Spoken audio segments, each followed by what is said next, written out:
celebrations. Those are the scenes that you're seeing. It's a small portion of the fans in the stadium. Not the case for the West Ham fans, though. A horrible night for them. Yeah, it was horrible. Started so well, though. You know, obviously, with Paqueta's goal, started well. That's how you want to start. It's sort of like reaction from the weekend. You know, conceded 3 goals against Sunderland, losing in that manner. But then after that, to be honest, it was similar to Sunderland. You know, they concede 1 and Dan Tools. It was a horrible night. You know, to concede 5 goals at home, you know, in a London derby. You know, you can lose football matches, but it's the manner in which they lose the football matches. And you see the goals, avoidable, no fight. Really disappointing. Joe, Jermaine mentioned that it started so well for them with that cracker from Paqueta. Let's go through it. And just your thoughts on his technique. Listen, it couldn't have been a better start for West Ham and for Paqueta. Paqueta's he's been AWOL for a while now at West Ham. You know, he's had these troubles, but this is him. This is the Paqueta we see 2 years ago that was driving the David Moyes team to win the Conference League. He was absolutely outstanding. He just picks the ball up, just direct, touch, opens up for him. Casado tries to read him that he's going to play it inside, but once he decides to shoot, it's just about body shape and the strike, and it is as sweet as a strike you hit. Nearly bursts the side netting. Fantastic strike. That's what we watch football for. Goalkeeping position? Yeah, goalkeeper could have done better. When I say better, I mean like his position, but it's such a clean strike. It's one of those strikes. As soon as it leaves your foot, you just know. It's a little jump. And even from this angle, you can see the movement on the ball here. It just sort of like moves, and it generates so much power. But that's the Paqueta that you want to see. You know, like Joe said, you know, when he's on it, he's a top player. It was exactly the start they needed. That lead didn't last too long, though, just 9 minutes before Chelsea were level. And again, that's the problems in a nutshell at West Ham. You go ahead, you defend a set piece. The trouble with this last week up at Sunderland, Cucurella just drops into that midfield, into that near post position. Paqueta, I think, he's a bit bamboozled because he's had to go back into that position. I think if Cucurella starts in that position, I think he takes a better position. He leans over from the side. He doesn't get it. But what he does, he's in there. He's backing off. He doesn't know when Cucurella's going to stop. Then when he does stop, he's pinned him, Cucurella, and he can't move. It's a wonderful flick by him. And then João Pedro, he does the rest. He's just in the right place, and it's a decent finish. You know.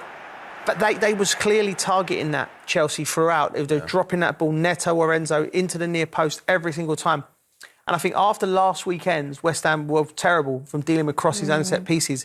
You'd think they've been working on that all week and don't mess. Just be good at that. Be good at that, and they wasn't tonight. Would be incredibly disappointing because post-match the comments from Potter were all about we didn't defend our box, we didn't too well with those kinds of balls. In the build-up, we're talking about how they lined up with 5. You talked about the importance of the defence tonight. Yeah, it's sometimes it's the hardest thing to do in football, but it's the easiest thing to coach, right? Because everything's there, the plan, the positioning. But we're going to see Wan-Bissaka for the second and the third goal having a problem, right? And it's got to come with a mindset and a determination to defend. And that's the worrying thing for me looking at that West Ham team, Jay, is because I looked at that, and after the first weekend, if that game would have finished 2-1, I don't think we were sitting there thinking, oh, I'm worried. I think Chelsea are a better team than West Ham at the moment. But it's the manner in which they defended, the lack of concentrations. They just was off it from the start. Let's look at the goal that makes it 2-1 to Chelsea. And Paqueta thought he should have had a foul in the build-up. Do you agree? Not really, to be honest. I think you just got to get on with it. You know, that old saying, you've got to play to the whistle. And after that, to be fair, I think if you look at Wan-Bissaka's position there, you know, for an experienced player, you know, he doesn't really scan Neto, he doesn't see him there. I'm even looking here, he's not seeing him. Then all of a sudden now, you know, it looks like he looks and that he sees him there. So then you think, OK, can you get back into position? And then, for me, it's just not enough urgency. You know, it was a massive gap, and then it's an easy finish, a hard finish, but then it's an easy finish. Just got to beat the goalkeeper. But that's terrible defending. Yeah, I mean, from Wan-Bissaka's perspective, once you get in there, finish the job off. Like it's almost like you lull it. You're just hoping. You can never hope that the ball doesn't go as a defender. You've got to be in your mind, what if it goes in, and what if it goes in there, what if it goes in there, constantly on alert all the time. And he just switched off and he cost his team. Before half-time, there was one more goal from Chelsea, and it was Enzo to make it 3-1. As I mentioned, Estevao in the build-up, he's the one who gets the assist for this. A huge night for him, coming into for Cole Palmer and then becoming the youngest creator for Chelsea in the Premier League. Yeah, I mean, amazing. You know what I like? just the change of speed. It's so difficult to defend it. You know, when you've got players driving in the box like that, and then, you know, not only that as well, you know, getting there and picking the right pass, and again, Wan-Bissaka, you know, on the outside looking in, all fullbacks should be on the inside, you know, protecting the goal and looking out to give yourself a chance to defend it. But, you know, another good goal, and after that, you know, Chelsea just in second gear. Yeah, well, we said the next goal would be crucial, the next goal in the second half. It did actually come for Chelsea once again, for 4-1. Yeah, you do want a response, and the one thing you're now down in these type of situations. The goalie flaps at it. It's like it's hard to defend, really. You know, again they're doing that. They're fainting on the near post. Liam Delap does well there. What Liam Delap does well there is he takes the goalkeeper's eye, and whether that's Hermansen, then he takes his eye off the ball. It's actually a lovely finish from Casado to just to flick at it and get it in. It's strange though, because that was my job, to stand on the goalkeeper. And I just felt like every time I did it, you know, the goalkeeper would say to someone, basically, come and move him out the way, because I need to come and punch or catch or whatever it is.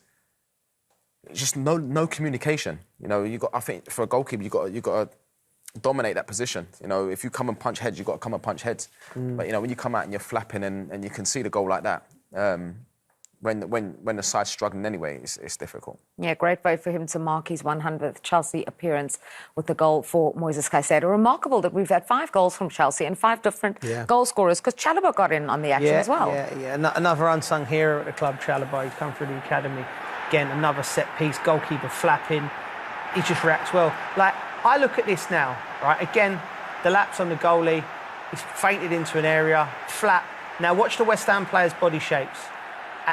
They're queuing up. It could have dropped to Tosin. It could have dropped to Liam Delap. Like, look, not strong enough on that occasion. Queuing up. Which one of you wants to score, chaps? Like, the more you look at it, the worse it gets from a West Ham perspective. It's hard when you do this job and you got a team and I can see all the problems unfolding in front of you when you watch it, and it's just it's a difficult time for the club. It really is. You're trying to look for like the positives, and you think, what's the positives? You can lose, and I think the only positive, obviously, Carl Palmer coming back. Callum Wilson looks sharp. I think when he gets up to speed, you know, he was unlucky with the header. Potts, the young lad. They're the only positives, really. But I mean, we'll see. Yeah, we're just looking there at the biggest wins for Chelsea over West Ham, and this one tonight has shot up to second on that list. So a remarkable night for Chelsea. But as you mentioned, on the other side, then there is the West Ham and everything that went wrong for them. It started so well. They had a chance. In fact, they thought they were 2-1 up with Füllkrug. But from then onwards, the mistakes just cost too much. What does Potter say to the team now? What could he be saying in the dressing room? I think it's a difficult conversations. A lot of times, you know, managers, he might not say anything. You know, it might. I'm sure you'd have a meeting. You know, they might be off tomorrow. You'd have a meeting and sort of like go through, you know, what you've done wrong. You know, the goals that you've conceded. But it's disappointing because, like I said, you know, when there's ways that you lose football matches. To concede 5 goals, especially in a game like this. You know, it's always been a big game against Chelsea. You know, you've let your fans down, you let the club down, but, you know, you'd definitely be looking for a reaction. Looking at those fans there, this is the time of the season when fans, the optimism is at an all-time high. It's a clean slate. Your hope is still really high. But those West Ham fans have gone there for the first home game of the season, and they've seen their side battered tonight. Yeah, they have. I mean, I think they would have wanted bigger names to come through the door. You know, like, I think West Ham, they climbed the mountain when they won the Conference League and they got to the Europa League semi-final, and it was some beautiful nights at the club. And then where are you going to go? The German director of football come in, Steiden, with this big reputation. He wasted a lot of money. You can only look at it one way. Then all of a sudden it's sort of like that momentum's then stopped. Then what did the club do? Lopetegui comes in, which I thought was a strange appointment in itself, because I looked at his reputation, his record. There was nothing in it that made me think, if you're going to get a big name, go and get a really big name. He was sort of half a big name. You know, he'd been at Real Madrid and Spain, but hadn't really done anything. And then Graham Potter's coming in and he's a very, I feel for him because it's a difficult situation. It's a broken squad who are there. And I think the club is at a crossroads now where they'll be thinking, Right, where do we go now? Do we stick or twist with Graham Potter? I like Graham Potter. I think he's a very talented coach. I just know I just know from the club playing at the club, JD. It's like they won't have liked what they've seen in terms of the energy, the enthusiasm, and the drive. And I think once that goes and that anger comes into, it's very difficult to turn it round. You have to be a brave. They need to sign brave footballers now. Before the window to drag that club, or it's going to be a long season. And by the way, I think all the promoted clubs are better than last year. So West Ham could be it's 2 games in, but you could be looking at that end of the table rather than a bit further up. And at home as well, that's just 2 home wins in the Premier League in 10 matches for West Ham under Graham Potter. Lots of sad faces out at the London Stadium. One man who will be absolutely delighted, though, is Enzo Maresca. His side have won their first game of the season, and they've done so by 5-1. Let's find out his reaction. Well, Enzo, first of all, congratulations. But it was a night that started in very interesting fashion for you. Even before kick-off, Cole Palmer comes off, you have to make the change, then you find yourselves a goal behind. How difficult was the opening moments of this game tonight for you? Yeah, quite difficult. As you said, Cole problem during the warm-up, and then we conceded a goal. But I think the reaction was very good. We continued to play in the way we planned the game, and at the end, I think we deserve to win the game. Before we come to that reaction, can we just clear up the Cole situation? You kindly spoke to us before and said it was precautionary. Are you convinced it's no more than just that this evening? You mean the goal we conceded? No, sorry, Cole not taking part. Cole, you said it was precautionary. In the last 4 or 5 days, it was not 100%. And tonight, during the warm-up, he felt again something, so we prefer don't start with him, don't take any risk, or at least don't get worse, and we see in the next hours. Let's get to that reaction to you going a goal behind. How impressive was it from a coach's point of view? Yeah, for sure it was impressive, but it's what I expected in terms of we conceded after 5 minutes, 6 minutes, so there are still 90 minutes to go, an entire game, so there is plenty of time to recover the game, to come back on the game. And I think the most important thing is that the players, they continue with the plan, and at the end we won the game. You said after the Crystal Palace game there were many things you felt you could do better. Did you see that tonight, the things that you could do better and do well? Yeah, but even tonight I think we could do many things better. After 3-4 goals, we can manage better the ball, we can make many passes, keep the ball, and we were trying to attack again to score more goals. Sometimes if you make passes, then the action, the chance arrive, but if you force, sometimes doesn't arrive. But for sure we can do things better, but we improve compared to Palace. There's been a lot of talk ahead of this game about the excitement around Estevao, just 18 years of age. How big an impression has he made tonight in that performance here? Yeah, he has to adapt. The goal we conceded comes from, he tried to make a flick in the middle of the pitch. Then we conceded another transition for the same reason. But he needs to adapt. It's 07. It's very young. It's a fantastic player, and we are very happy with him. Very young indeed, 18 years old, and written his name into the Chelsea history books already after his first 90 minutes, starting because of Cole Palmer, obviously, injured in the warm-up. But as we just heard from the manager, and we'll break this down, Cole Palmer not 100% in midweek. In the warm-up, they decided not to risk him. Estevao is 18 years old, asked to come in, and he puts in a performance like that. Yeah, it's difficult. It's very difficult, particularly when you're a young man and he's coming in. And he affects the game. Like you said, he's not the finished article. He's a baby. He's 18. But he's direct and he's fearless, JD. Yeah. Youngest player to get an assist for Chelsea in the Premier League. That's amazing.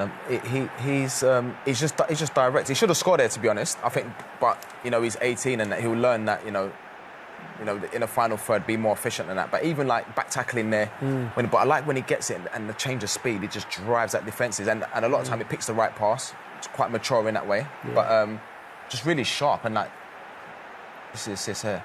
Do you know what he does so well? These little touches here, these extra touches here. You know, you watch the great Brazilian players that we've seen. Wow. You know, he gives me Neymar vibes, but he takes them extra touches where it's just a little touch from the outside of his boot, and he drives and he makes time for himself. It's a joy to watch. Football fans know what they like, and they knew they loved this kid from the first time they met him, and they're excited. You can sense the excitement when you go to Stamford Bridge. They've got a player that they're looking forward to watching, who's going to get their backsides off the seat. Like you. Yeah, well, of course. So it's all smiles for Chelsea, but as mentioned, a miserable night for West Ham. We're going to go back to the London Stadium for more post-match reactions. This time, we'll hear from Jared Bowen. Jared, first of all, thank you for shouldering your responsibility as captain and coming out. These moments are always very difficult for everybody involved with the club. Can you just talk us through those emotions from your perspective at this moment? I think you can probably imagine fuming, disappointing, all the emotions that come with being on the back of conceding 8 goals in 2 games and not picking up a point yet. I think they got ourselves into a really good position at 1-0, and then I just thought the goals were really cheap on our behalf. We didn't really make them work for those 3 from set pieces, which we've always prided ourselves over the years, and a couple more finishes inside the 6-yard box. So I think kind of gifted the goals away, and you do that against any opposition. We learnt that at Sunderland last week, and we've learnt again tonight. You mentioned those lessons at Sunderland, and then again you're repeating the same mistakes tonight. What does that come down to, Jared? Is that collective responsibility? Is it individual responsibility? How does it pan out? It's a collective. We're out there on the pitch, and when things are going well, it's easy to get individual awards and what have you. But I think when things aren't going so well, you have to point the finger at every single person, because we're out there on the pitch. It's not defenders defending well enough. It's not midfielders. It's strikers as well. Maybe not pressing as well as we know that we can do. So I think it's definitely a whole. I don't think it's, especially in a moment like this, to be individually and pointing fingers. We have to all look at ourselves, take the responsibility of where we are right now. Jared Bowen talking about mistakes that they made once again. 8 goals conceded in their opening 2 Premier League matches. Let's hear from West Ham manager. Here's Graham Potter. Graham, it's a really tough start for a first home game at home for the season. What are your immediate thoughts? Yeah, incredibly disappointed, of course, with the result. A good start. Scored a great goal, and then conceded a cheap goal, and that was probably set the tone for the evening. In the end, we're playing against the top side. We have to acknowledge that, but the manner of the goals we concede, it makes it impossible for us. So we have to do better. It's as simple as that. Still a few days left in the transfer window. Can that be a way to improve things, do you think? Well, of course we'll always look, but it's more fundamental than that. We have to work harder to make it not so easy to score against us, because they're too cheap. As I said, we're playing against a top team, and if they're carving us open with quality play, then okay. But it wasn't like that, I don't think. And even though it was a tough night for us, of course. So we're disappointed with the goals, and we're disappointed with the result. Just trying to pick a few positives. I thought Kyle Walker-Peters seemed to combine well with Jared Bowen in the second half. I know the horse had bolted, but is that something you could build on? Yeah, I mean, no, there doesn't feel like too many positives, but there are always individuals there that kept going. The Malik Diouf as well on the left-hand side kept going, a young player making his home debut. But we're just disappointed at the moment. There's not too much to focus on from a positive perspective. We have to dust ourselves down and prepare to play against Wolves. We'll start tomorrow and keep going. All right. All right, looks nice. Thank you. Cheers. Thank you. Yeah, Graham Potter looking absolutely distraught after that performance from his West Ham side. Where to from here? Yeah, well, listen, for him, it's coming in and really picking the bones out of his players and having that heart to heart. I know it happens across football constantly. It is you have to figure out what you are as a team, and I don't think what West Ham are trying to become is what they need at the moment. They need to go back to basics and start defending well. You can't concede as many chances from set pieces that they have in the first 2 games. I don't care how good players you've got on the pitch. Yeah. If you don't do the basics right like that, I think from Graham Potter's perspective, he's got to cut out the noise. There will be people talking about his job. It comes with the territory. He knows that. He's a big boy. It's being a Premier League manager, but what he needs to do is he needs to go and look at his players in the eyes and figure out which one to use of with me. You know, then that's crucial. Got to keep clean sheets. Because no point we spoke about, obviously, we spoke about Jared Bowen a lot. You know, Callum Wilson, man. But you can't keep clean sheets, you can't win. Well, there you go. Disappointment for West Ham. A 5-star performance from Chelsea, though. Thank you to Joe. Thank you to Jermaine. That's all we have time for. Enjoy the rest of the football this weekend. We'll see you next time. Bye-bye.